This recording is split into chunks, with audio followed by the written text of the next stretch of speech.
Shri Ullas Babu, surgical strike അതുപോലെ തന്നെ തുറന്ന യുദ്ധം ഇതൊക്കെ വേണമെന്നുള്ള ആവശ്യം രാജ്യത്തിന്റെ പല കോണുകളിൽ നിന്നും ഉയരുന്നുണ്ട്, മുദ്രാവാക്യം വിളികൾ വരുന്നുണ്ട്. പക്ഷേ ഇപ്പോൾ കേന്ദ്ര സർക്കാർ തൽക്കാലം ഈ നയതന്ത്ര നീക്കം അത് നയതന്ത്ര ബന്ധം പരിമിതപ്പെടുത്തിക്കൊണ്ടുള്ള ഒരു തുടക്കമാണ് ഇട്ടിരിക്കുന്നത്. എങ്ങനെയാണ് താങ്കൾ ഇതിനെ കാണുന്നത്? അല്ല മഞ്ജുഷ, നമ്മളിപ്പോ ഈ ഒരു വലിയൊരു വേദന ഇന്ത്യയുടെ പ്രധാനമന്ത്രി തന്നെ വളരെ കൃത്യമായി പറഞ്ഞല്ലോ, ഭാരതത്തിന്റെ ആത്മാവിനേറ്റ ഏറ്റവും വലിയ മുറിവാണ്. സ്വാഭാവികമായിട്ട് ആ ഒരു വേദന കഴിഞ്ഞതിന് ശേഷം ആ മൃതദേഹങ്ങൾ പരിപൂർണമായിട്ട് എനിക്ക് തോന്നുന്നു എല്ലാ മൃതദേഹങ്ങളും ഇപ്പോഴും ഇത് ചെയ്തിട്ട് കഴിഞ്ഞിട്ട് അതിന്റെ മറ്റുള്ള വീടുകളിലൊക്കെ എത്തിക്കഴിഞ്ഞിട്ടേ ഉണ്ടാവുള്ളൂ. ഇപ്പോൾ അടക്കം ചെയ്ത് കഴിഞ്ഞിട്ടുണ്ടാവില്ല. പക്ഷെ അങ്ങനത്തെ ഒരു ദിവസമാണ് ഇന്നും കൂടി. സ്വാഭാവികമായിട്ട് കേന്ദ്ര സർക്കാരിന് ചെയ്യേണ്ട കാര്യങ്ങൾ കേന്ദ്ര സർക്കാർ വളരെ കൃത്യമായിട്ട് നയതന്ത്ര മേഖലയായാലും മറ്റ് ഇനി അറ്റാക്കിംഗ് മേഖലകൾ എന്തെങ്കിലും ഉണ്ടെങ്കിൽ ആ ശൈലിയിലാണെങ്കിലും കേന്ദ്ര സർക്കാരിന്റെ നേതൃത്വത്തിലുള്ള ടീം അത് വളരെ ഭംഗിയായി തന്നെ കൃത്യമായി പഠിച്ച് വേണ്ട നടപടികളൊക്കെ എടുക്കും. പക്ഷെ ഇവിടെ നമ്മളൊരു കാര്യം മനസ്സിലാക്കേണ്ടത്, അവിടെയും ഇതിനെ നെഗറ്റീവായി കാണിക്കുന്ന ഒരു ചില ശൈലികൾ ചില കോണുകളിൽ നിന്ന് വരുന്നു എന്നുള്ളത് വളരെ വിഷമകരമായിട്ടൊരു കാര്യമാണ്.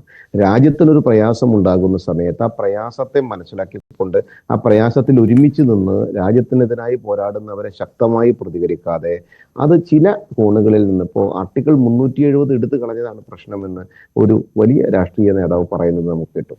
നിങ്ങൾ നോക്കട്ടെ, ആർട്ടിക്കിൾ 370 അത് അവരോട് കൊടുക്കുവാനുള്ള മറുപടി അതിനുശേഷമാണല്ലോ കാശ്മീർ സമാധാനത്തിലേക്ക് വന്നത്. സമാധാന അന്തരീക്ഷത്തിലുള്ള കാശ്മീരിനെ അത് പാകിസ്ഥാൻ അത് സഹിക്കാവുന്നതിലും അപ്പുറമായിരുന്നു. അപ്പോൾ ഭീകരവാദികളെ വീണ്ടും പറഞ്ഞു വിടുന്നു. ഇതല്ലേ സംഭവിച്ചത്, അല്ലേ ശ്രീ ഉല്ലാസ് ബാബു? അഞ്ചു വർഷമായിട്ട് കാശ്മീരിൽ വന്ന ടൂറിസ്റ്റുകൾ എത്രയാണ്? അവരുടെ ജീവിതമാർഗത്തിന്റെ വ്യത്യാസം, അവിടെ സമാധാന അന്തരീക്ഷം തികച്ചും വരുന്നു. ഇത്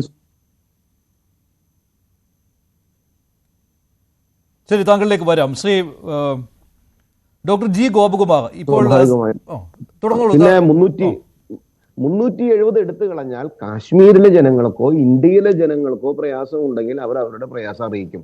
അതിന് പാകിസ്ഥാനികൾക്ക് എന്താണ് ആവശ്യം? പാകിസ്ഥാനികളുടെ കയറി വരവും ജനങ്ങളുടെ നെഞ്ചത്തേക്കുള്ള വെടിവെപ്പും എന്തിനായിരുന്നു? അപ്പൊ ഈ പാകിസ്ഥാനികൾ വരുന്ന ആ മത തീവ്രവാദ സ്വഭാവമുള്ള വർഗീയവാദികളെ, പക്ക തീവ്രവാദികളെ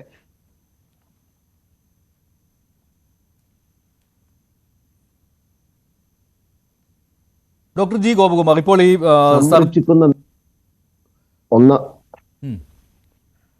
അതില് ഒന്നാമനും രണ്ടാമനും എത്തുന്നു എന്ന് പറയപ്പെടുമ്പോൾ അതൊക്കെ നമ്മൾ കൃത്യമായിട്ട് നമ്മൾ ചില രാഷ്ട്രീയ പാർട്ടികളാണെങ്കിൽ പോലും പ്രത്യയശാസ്ത്രപരമായിട്ട് അങ്ങോട്ടും ഇങ്ങോട്ടൊക്കെ വ്യത്യാസമുണ്ടെങ്കിൽ പോലും രാജ്യ താല്പര്യങ്ങൾക്ക് ഒറ്റക്കെട്ടായി നിൽക്കണം എന്നുള്ള ഒരു ശൈലിക്കാരനാണ്.